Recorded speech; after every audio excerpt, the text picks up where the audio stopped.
Sud Radio Plus, l'Esprit Libre, 99.9 à Paris, il est 13h52. Voici le bon plan du jour. Le cœur au sud, le bon plan du jour. Des files d'attente interminables devant votre bureau de poste, des heures passées au téléphone avant d'avoir le service client de votre opérateur. Bref, autant de situations qu'on a tous connues un jour et qu'on connaît même bien souvent. Eh bien, c'est justement pour éviter ça qu'a été créé le site j'aimeattendre.com. Son fondateur, Emmanuel Alquier, est avec nous aujourd'hui. Bonjour. Bonjour. Et merci d'être avec nous. Alors, grâce à vous, donc plus d'attente dans les hotlines, dans les administrations, dans les monuments historiques à visiter.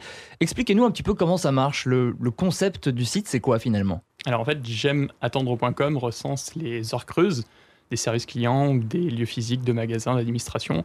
On diffuse un tableau d'affluence la semaine type sur le service client de votre opérateur ou la guichet de la mairie, à quel moment il vaut mieux se rendre.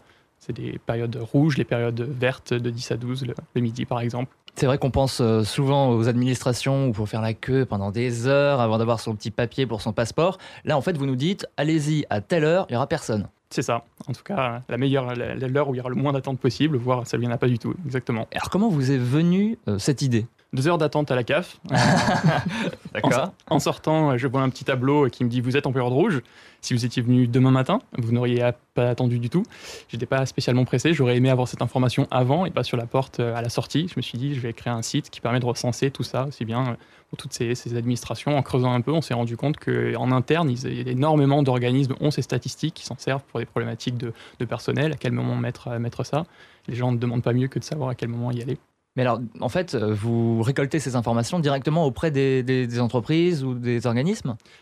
C'est une des façons dont on collecte les données. Mhm. L'autre, c'est quand on n'arrive pas à faire ça, on réalise des enquêtes par nous-mêmes. Mais le but, c'est effectivement que ce soit les organismes à la source. Mais alors ces enquêtes, ça doit vous prendre un temps fou ou vous devez être très nombreux pour procéder parce qu'il y a quand même un nombre impressionnant de monuments à visiter, d'administrations, d'entreprises. Ça fait quasiment 3 ans de travail là, pour arriver à ce niveau-là. On en trouve de plus en plus. Certaines fois, on les trouve sur les sites. Ils sont un peu cachés sur les pages contacts, à l'endroit où il y a les horaires d'ouverture. Au même moment, il y a ce tableau d'affluence. Donc, on les référence un à un et on prend contact avec ces organismes pour qu'ils prennent la main, pour qu'ils le mettent à jour eux-mêmes. C'est un travail long terme. Alors Claire le disait, il y a effectivement beaucoup de monuments et vous avez déjà beaucoup de références en ligne sur votre site. Comment vous faites pour les mettre à jour ? Parce que j'imagine que les horaires changent régulièrement. Alors, on a vraiment créé un outil dédié, ça n'existait pas pour nous, de zéro, qui permet de mettre à jour ces horaires d'ouverture en quelques clics. Il n'y a pas besoin d'avoir de compétences techniques. Quelqu'un d'une caisse primaire d'assurance maladie, Charente-Maritime, peut mettre ça à jour en quelques clics. Et puis eux, c'est dans leur intérêt aussi, finalement, toutes ces fait. entreprises, pour dégorger un petit peu, justement, les moments d'affluence. Tout à fait. Il y a vraiment un côté réduction de coûts pour les entreprises et un côté amélioration de la satisfaction client avec moins d'attente. Tout le monde est vraiment gagnant. Et au-delà des horaires de fréquentation des organismes ou des sociétés, on retrouve aussi beaucoup d'infos complémentaires sur votre site. Je crois qu'il y a aussi, par exemple, les menus des hotlines, vous avez les horaires des monuments historiques, les plans, l'itinéraire, tout ce qui est proposé sur place. C'est très complet, en fait. Vous faites une offre complète. Effectivement, petit à petit, on enrichit ça. Et là, la dernière nouveauté, c'est effectivement le menu du serveur vocal pour taper 1, taper 2, taper 3. À la fin, il y a 7 choix, on ne sait toujours pas lequel il faut taper. C'est pratique d'avoir ce menu-là. Donc, on enrichit la. Avant d'appeler votre hotline, vous vérifiez, vous savez déjà sur quel numéro il faut appeler. Voilà, en fait. Je fais dièse 3, 4 pour avoir le conseiller.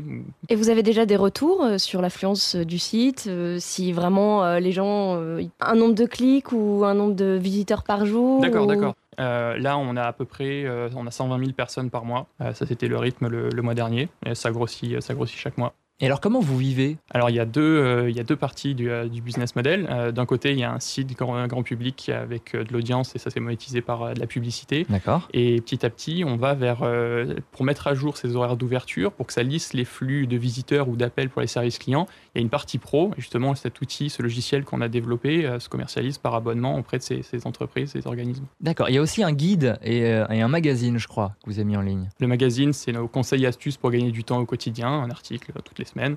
Les guides sont pour l'instant qu'au format web, mais là on va sortir le guide des expositions parisiennes, à quel moment éviter les files d'attente pour les grands musées. On a le guide des parcs de loisirs, la même chose. Ah, ça c'est bien ça. Parce que ce sont souvent les files d'attente les plus longues. Ah oui.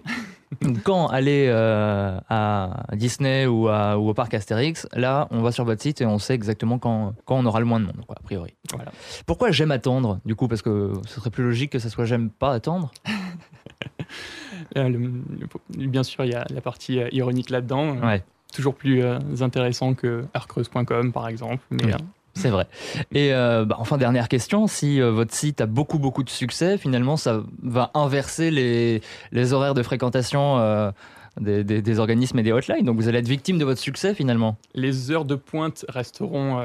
la tendance sera toujours là, ça sera peut-être beaucoup plus lissé. Il y aura 15-20% qui seront déportés. Les heures, la tendance va rester. Ça sera quand même plus pratique à gérer pour tout le monde. Merci beaucoup, Emmanuel Alquier, d'avoir été avec nous. Je rappelle l'adresse de votre site, j'aimeattendre.com. Merci. Merci beaucoup. Tous les jours, midi 14h, le cœur au sud. Sud Radio, l'esprit libre 99.9 à Paris. À tout de suite. Sud Radio